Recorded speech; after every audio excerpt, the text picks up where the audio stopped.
Hindi naiwasan ng dating Finance Secretary na punahin ang isinabatas na national budget ngayong 2025. Kasunod nito ng Strong Blank item sa BICAM report. Narito ang aking balita.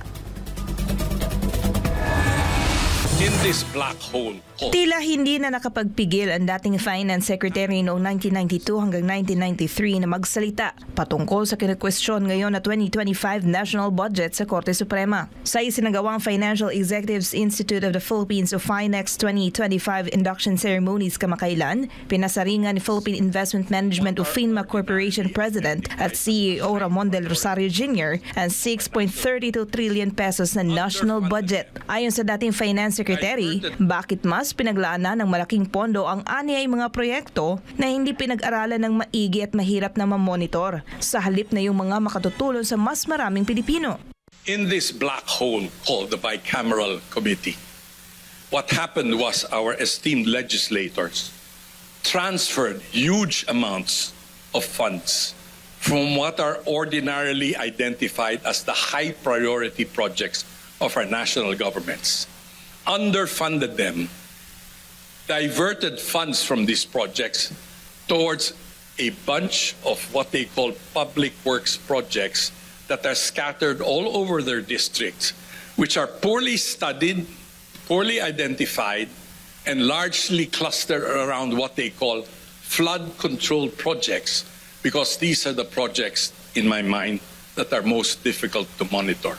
Matatandaan na sa budget deliberations ng Kamara at Senado ay nakakuha ng zero subsidy budget ang Philippine Health Insurance Corporation o PhilHealth ngayong taon, kung saan inaasahan sanang mas marami pang mahihirap nating kababayan ang matutulungan sa pagpapagamot at bayarin sa mga ospital. Bukod sa PhilHealth, nabawasan din ang pondo sa sektor ng edukasyon. Sa inaprobahang Bicameral Conference Committee o BICAM report ng panukalang 2025 national budget, 3 bilyong piso ang nabawas para sa free higher education sa mga state university at college. 12 bilyong piso naman ang natapya sa panukalang budget ng Department of Education o DepEd, habang 30 bilyong piso sa Commission on Higher Education. Because they diverted funds from these high priority projects, they now are looking for funds to fund the priority projects. And these priority projects that were underfunded include, as I said earlier, health, education, and also a major category of high priority public works projects that enjoy foreign financial assistance, which require counterpart funding. And the counterpart funding for all of these projects will similarly defunded. So now the Department of Finance is scrambling to find funds to fund these essential projects.